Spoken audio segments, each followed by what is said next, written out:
আসসালামু আলাইকুম সুপ্রিয় দর্শক, আপনাদের ভালোবাসা আসলাম এক অসহায় মেয়ের কাছে। আমরা শুনবো তার জীবন কাহিনী। আসসালামু আলাইকুম। ওয়ালাইকুম আসসালাম। হ্যাঁ আপু, কেমন আছো তুমি? জি, আলহামদুলিল্লাহ ভালো। ভালো আছো না? তোমার নাম জানো কি, আরেকবার জানতে পারি? আমার নাম সাথী। সাথে। তোমার হোম ডিস্ট্রিক্ট? নাটোর। নাটোর। রাজশাহী নাটোর না? হ্যাঁ। তো যাই হোক, তোমার ফ্যামিলি থেকে কে আছেন? বোন আছে আর কি আমার। তোমার ছোট বোন তোমাকে লালন পালন করছে না? বা বড় বোন। যাই হোক, তোমার বড় বোন, তুমি ছোট। এই হ্যাঁ। দুই বোন, আর তো কোনো ভাই নেই? না। বাবা মা তো মৃত। জি। আচ্ছা, তোমার এই অসহায়ত্ব দেখে এমন কেউ পাশে দাঁড়ায় নিয়ে যে আমি তোমাকে হেল্প করব, বা তোমাকে লেখাপড়া করাবো, বা তোমাকে বিয়ে শাদী করাইবো, এরকম কোনো পার্সন দাঁড়ায় নেই তোমার পাশে? না। তাহলে তোমাকে বড় বোন ছোটোবেলা থেকে লালন পালন করতেছে, এই তো? জি।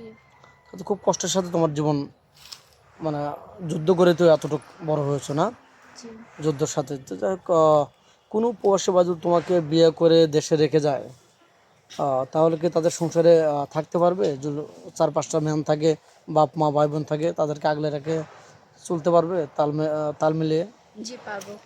এখন কিন্তু বলতেছো এখন অভাব, অসহায়, তুমি যেটা বলবে ওটাই শুনবে, কিন্তু তখন কিন্তু গাদ্দারি বেইমানি দুই নম্বরই করা যাবে না। কেউ যদি তোমাকে আশ্রয় দেয়, ভালোবেসে বিয়ে শাদী করে, তার সাথে কোনো প্রতারণা করা যাবে না, নাকি? জি।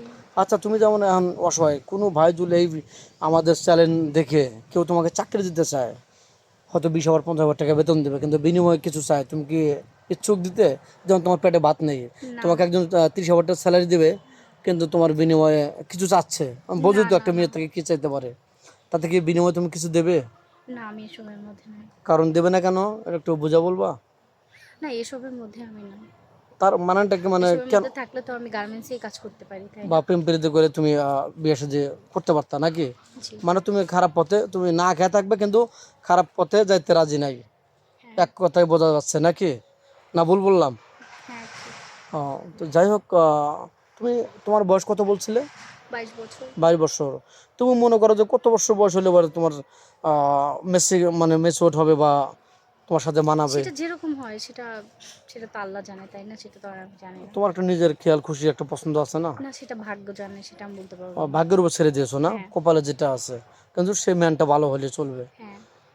যাই হোক, তোমার নাম্বারটা ভিডিওতে দিয়ে দাও। আমার কাছে নাম নাম কোনো ফোন নাই। আপনাদের স্ক্রিনে দেওয়া নাম্বারের সাথে আপনাদের সাথে যোগাযোগ করলেই আমাকে পাওয়া যাবে। শুনতে পারছেন, মেয়েটা কোনো ফোন নেই, খুবই অসহায়, হত দরিদ্র ফ্যামিলির একটা মেয়ে, খুবই নার্ভাস হয়ে আছে, মানে ক্যামেরার সামনে কথা বলতেই পারে না, একদম লাজুক প্রকৃতির মেয়েটা, খুবই ভালো মেয়ে। তো যাই হোক, কেউ ভিডিও কল দেবেন না, অডিও কল দেবেন। ভিডিও কল দিলে ব্লক করতে বাধ্য হব। এটা ইউটিউব চ্যানেল কর্তৃপক্ষের নাম্বার। অডিও কল দেবেন, ভালো থাকবেন, সুস্থ থাকবেন, এই বলে শেষ করে দিচ্ছে। আল্লাহ হাফেজ।